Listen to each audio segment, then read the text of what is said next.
नयन का घर मुर्दा घर के पास था। उसके घर की छत से पूरा मुर्दा घर नजर आता था। मुर्दा घर के पीछे वाले रास्ते से काम पर जाया करता था वो। उसके घर पर उसके 2 बेटे थे, राज और विराज। दोनों ही बहुत शरारती थे। एक दिन दोनों की बहन मनीषा शहर से घर वापस आई हुई थी। तीनों मिलकर ट्रुथ एंड डेयर खेल रहे थे। रात काफी ज्यादा हो चुकी थी। अरे मनीषा, ट्रुथ और डेयर में से कोई एक चूज करो। मैं अगर डेयर लूंगी तो मुझे कुछ खतरनाक काम करने के लिए तो नहीं कहोगे ना? हम तुम्हें ये पहले से कैसे बता सकते हैं? तुम डेयर लेकर देखो। ठीक है, मैं डेयर लूंगी। ये हुई ना बात। अब तुम्हें छत पर से फूल तोड़कर लाना होगा, वरना कल जो भी हम तुम्हें कहेंगे वो सब काम तुम्हें करने पड़ेंगे। छत से तो शमशान नजर आता है, लेकिन तुम्हारे सब काम करने से बेहतर है मैं छत से फूल ही तोड़कर ले आती हूँ। मनीषा फिर छत पर चली जाती है। जैसे ही वो फूल तोड़ने के लिए आगे बढ़ती है तो उसकी नजर शमशान पर पड़ती है। मनीषा को नीचे आने में काफी देर लग जाती है। दोनों बहुत ज्यादा परेशान होते हैं और ऊपर जाकर देखते हैं तो मनीषा बेहोश पड़ी होती है। वो बिना टाइम गवाए नयन को छत पर बुला लेते हैं और उसे सारी बात बता देते हैं। तुम ऐसा गेम क्यों खेलते हो? तुम्हें तो पता है शमशान के बारे में सब कुछ। कैसी कैसी खबरें सुनने को मिलती है इसके बारे में। तुमने फिर भी मनीषा को ऊपर छत पर भेज दिया, वो भी रात को। सॉरी डैड, मुझे क्या पता था कि मनीषा छत पर जाएगी और डर जाएगी। आइंदा से ऐसा कभी नहीं होगा डैड, मुझे माफ कर दीजिए। होश में आने के बाद मनीषा अपने पिता को सारी बात बताती है और उसके पिता उसे कुछ नहीं कहते।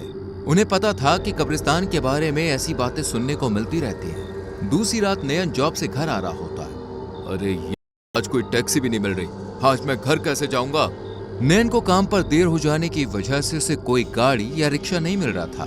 फिर वो अपने घर के लिए वहां से पैदल ही चल पड़ता है। अरे विराज, मुझे लगता है मनीषा बातें बना रही है, उसे जरूर वहम हुआ है। अरे नहीं यार, मनीषा बहुत डरी हुई थी। वो एक और दिन रुकने का भी इंतजार नहीं कर रही थी। उसने जरूर कुछ देखा होगा।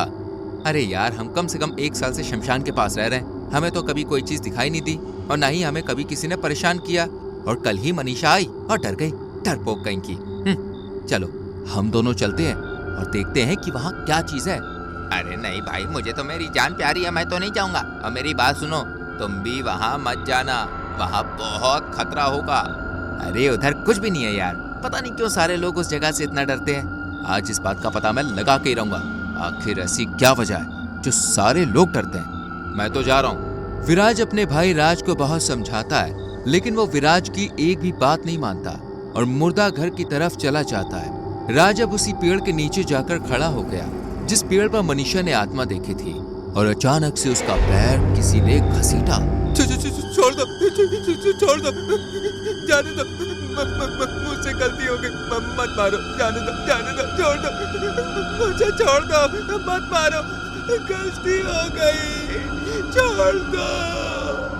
वहां पर एक कब्र खुली हुई थी, उस पर खून के धब्बे भी लगे हुए थे। कोई अनजानी शक्ति राज को कब्र के अंदर ढकेल रही थी। राज बहुत चिल्ला रहा था, छोड़ दो, मुझे जाने दो, मुझसे गलती हो गई, आगे से नहीं आऊंगा। तभी राज के पिता नयन विराज को कहता है, अरे ये तो राज की आवाज लग रही है। रात काफी डरावनी थी। तभी नयन और विराज भागे भागे मुर्दा घर के पास जाते हैं और वहां उन्हें राज कब्र के अंदर दिखाई देता है। वो एकदम बेहोश था।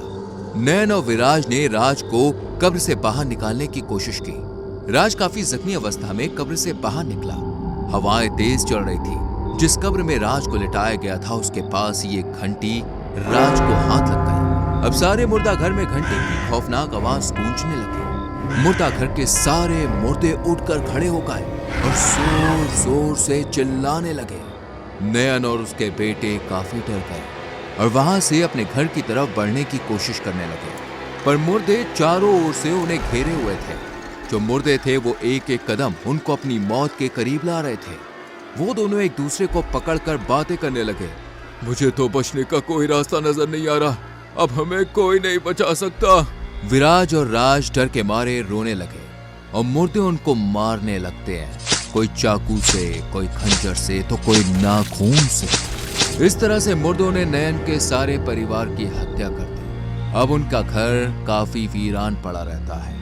कहा जाता है कि उनके घर में उनकी आत्माओं का वास है। राज की बेवकूफी की वजह से उसने उसकी और अपने पूरे परिवार की जान गंवाई।